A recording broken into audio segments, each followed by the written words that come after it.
Shalom, apa kabar Bapak Ibu Saudaraku yang terkasih? Saya berdoa saudara semua dalam keadaan yang sehat, dilindungi Tuhan dan diberkati oleh Tuhan. Nah, hari ini saudaraku, saya masih akan membahas tentang Ustadz Ahmad Kainama.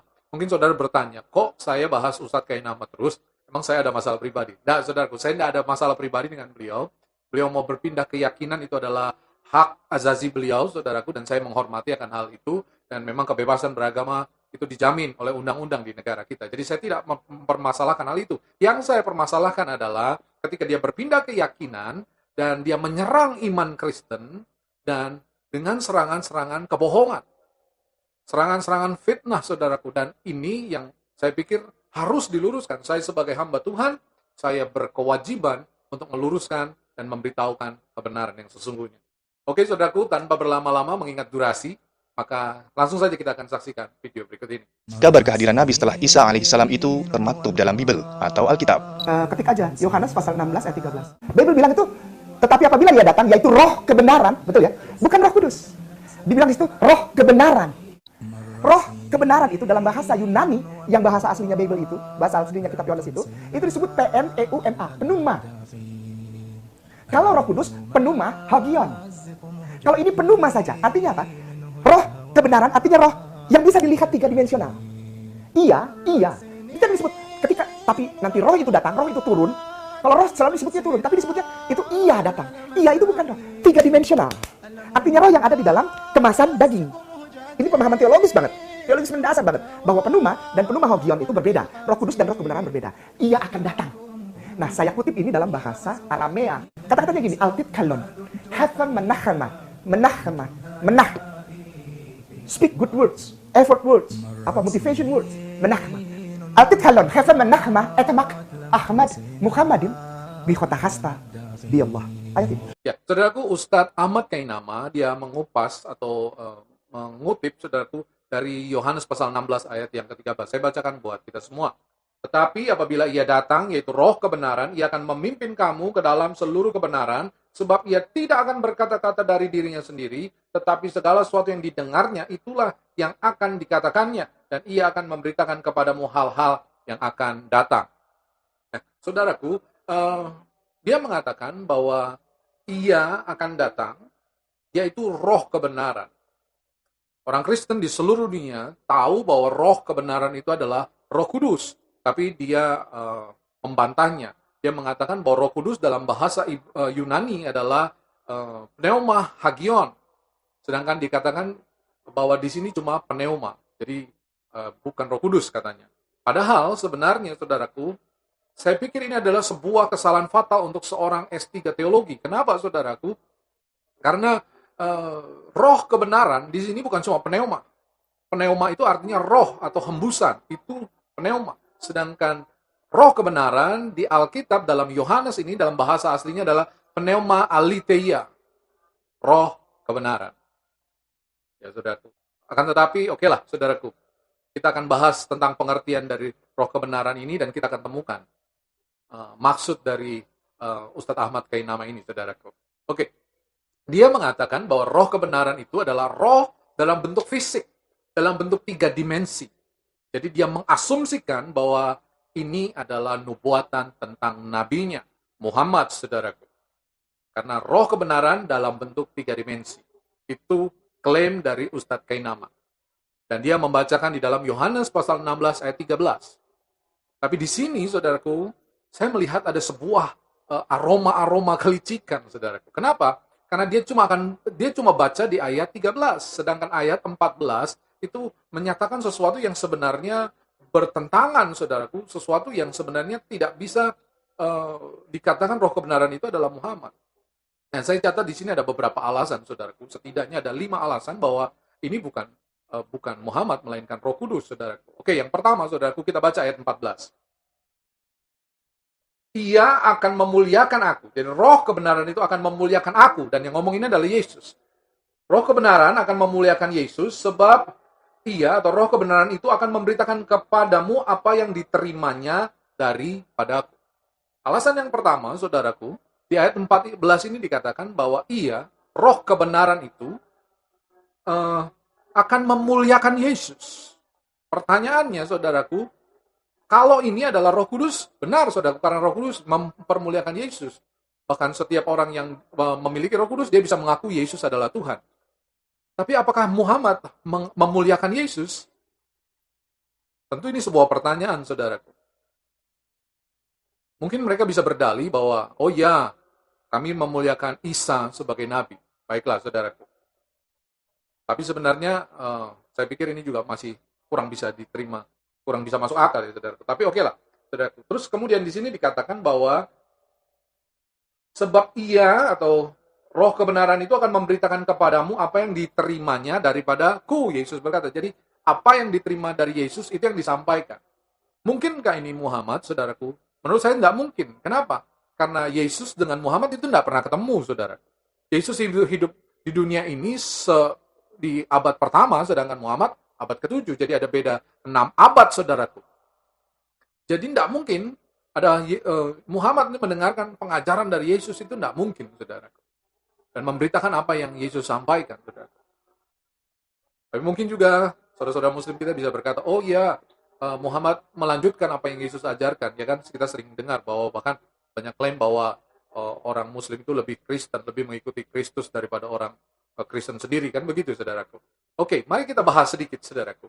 Apakah benar bahwa Muhammad melanjutkan pengajaran Yesus?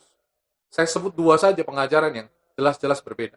Yesus mengajarkan doa Bapa kami dengan menyebut Tuhan Bapa. Apakah Muhammad mengajarkan demikian? Tidak. Yesus mengajarkan, baptislah. Ya, barang siapa yang percaya kepadaku, baptisan mereka dalam nama Bapa, Putra, dan Roh Kudus. Ya, di dalam Matius pasal 28. Apakah Muhammad mengajarkan dia dibaptis? Tidak, saudaraku. Dari 2 ini saja sudah kelihatan, saudaraku, bahwa Muhammad tidak melanjutkan pengajaran dari Yesus. Tapi Roh Kudus melanjutkan, saudaraku. Roh Kudus terus mengajar para murid-murid, saudaraku, sehingga murid-murid melakukan baptisan dan pelayanan-pelayanan yang lain. Itu yang pertama, saudaraku. Dan tentang roh kebenaran ini, saudaraku, bukan cuma di Yohanes pasal 16. Tentang roh kebenaran ini juga terdapat di dalam Yohanes 14 ayat 16 dan 17. Saya akan bacakan buat kita semua, dan kita akan tahu, saudaraku, apakah roh kebenaran itu Roh Kudus atau roh kebenaran itu adalah Muhammad. Yohanes 14 ayat yang ke-16 dan 17, saya bacakan buat kita semua. Atau saya bacakan ayat 16 dulu. Aku akan meminta kepada Bapa dan ia akan memberikan kepadamu seorang penolong yang lain, supaya ia menyertai kamu selama-lamanya. Nah, Yesus sedang bicara dengan murid-muridnya. Supaya roh kebenaran itu menyertai kamu selama-lamanya. Pertanyaannya, kalau roh kebenaran itu diasumsikan sebagai Muhammad, mungkinkah Muhammad menyertai murid-murid Yesus selama-lamanya? Tidak mungkin, saudaraku. Kenapa? Karena Muhammad sendiri, kembali lagi, saudaraku, bahwa mereka beda zaman, saudaraku. Murid-murid Yesus abad pertama, Muhammad abad ke-7. Terpaut 6 abad, saudaraku. Jadi, bagaimana mungkin, saudaraku, Muhammad menyertai murid-murid Yesus? Kalau roh kebenaran itu adalah Roh Kudus, tentu bisa, saudaraku. Tentu bisa. Dan dikatakan di sini bukan cuma menyertai, tapi menyertai selama-lamanya. Pertanyaan saya, apakah Muhammad menyertai selama-lamanya? Apakah Muhammad hidup forever? Apakah hidup selamanya Muhammad? Nah, saudaraku, sejarah mencatat bahwa dia mati diracun, saudara. Jadi jelas bahwa pernyataan ini alasan yang kedua, saudaraku, di ayat yang Yohanes pasal yang ke-14 ayat yang ke-16 ini dikatakan bahwa roh kebenaran itu haruslah menyertai murid-murid itu dan menyertai selama-lamanya. Dan ternyata kualifikasi ini gagal dipenuhi oleh Muhammad. Tidak bisa, saudara.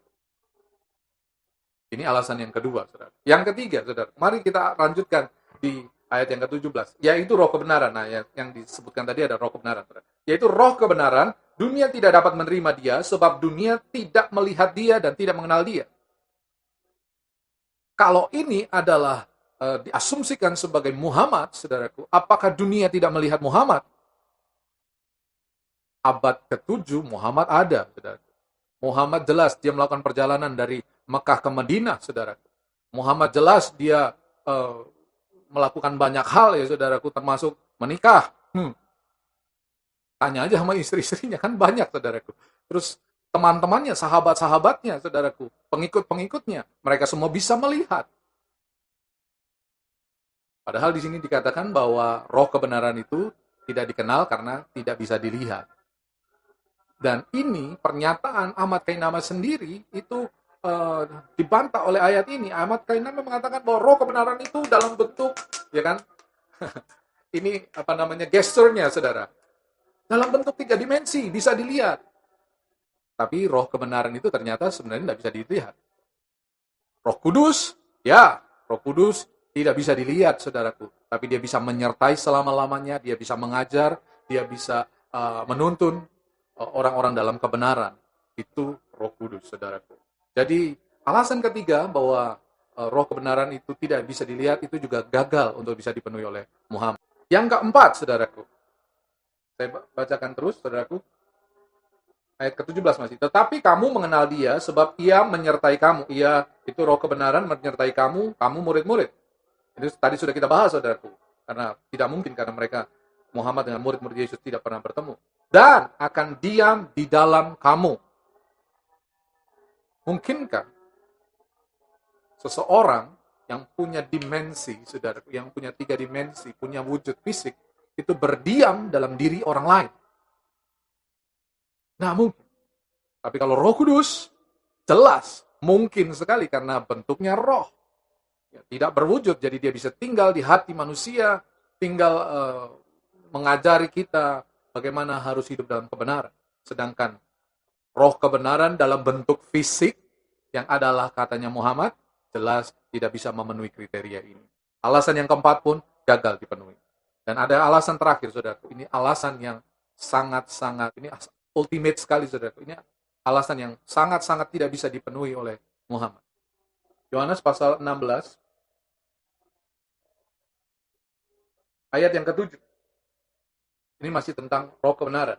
Namun, benar yang kukatakan ini kepadamu adalah lebih berguna bagi kamu jika aku pergi. Sebab jikalau aku pergi, penghibur. Tadi ya, penghibur adalah roh kebenaran itu, saudaraku. Ya, kita baca tadi di Yohanes pasal 14 ayat yang ke-16.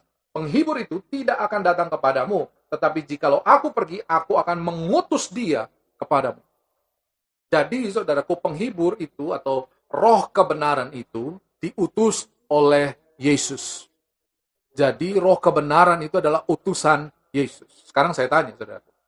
Apakah kriteria ini bisa dipenuhi oleh Muhammad? Muhammad itu utusan Allah atau utusan Yesus? Karena di sini jelas roh kebenaran atau penghibur itu adalah utusannya Yesus.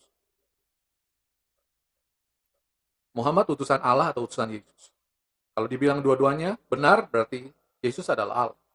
Tapi kalau dibilang, oh, Muhammad bukan utusannya Yesus, berarti dia tidak memenuhi kriteria di sini. Karena roh kebenaran, penghibur itu adalah utusan dari Yesus. Saudaraku, ini 5 alasan yang mutlak, saudaraku, membantah bahwa roh kebenaran itu adalah Muhammad.